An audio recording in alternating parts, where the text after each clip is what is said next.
لشخص ما عاوز اقولك اني تمام، واني ما متش بعد غيابك، وانك علمتني ان اكبر روح ربنا يحميك لشبابك.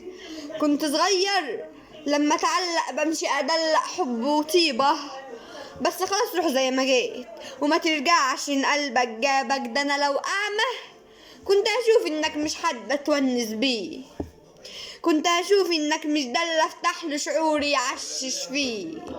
كنت هفكر، كنت هكرر، كنت هأثر سكة طويلة، بس ساعات قلبك بيجازف ويوديك على شيء مش ليك.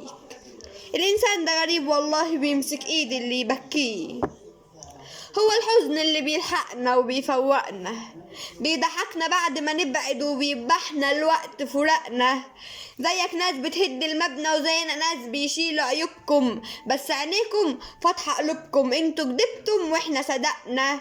يعني هموت لو صنت كرامتي وقلبي حكمته. قلبي هزمني منعني ان ابعد، انت بعدت شتمته هزمته.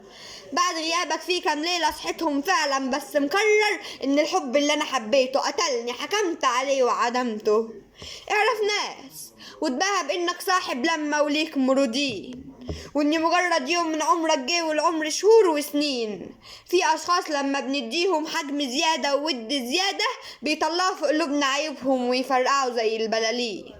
ما بتنفعش يا اخي، ده لو انت رجوعك روحي اموت وارتاح وانت ما ترجعش. جرحك فات جوايا سنين فعلا باين اثره في كتفي، بس خلاص ماتت ايام وجرح الميت ما بيوجعش.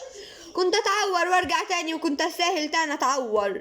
لما ما شفتش فيك الفرحة فضلت ادور، كنت بتمشي وترجع تاني فاقولك اهلا بيك ومنور. فانت طبيعي تحس باني مجرد صورة على حتة ارض.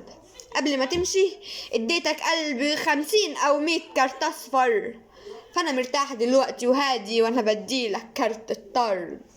قوليلي يا ست يا وعدي على كل ده، اتغيرت شوية شوية، اتغيرت ومش بإيديا، وبدأت أطوي حنيني إليك واكره ضعفي وصبري عليك.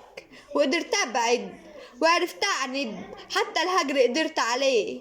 شفت القسوة بتعمل ايه؟ قوليلي يا ست كل ده كان ليه؟ كانت عارفة قلوب الناس الله يرحمها، كانت عايزة حد تروح له يشيل ويآنس. غنت للعشاق خلتهم يتجوزوا ويحبوا عيشتهم، أما الست الناصحة العاقلة ماتت عانس.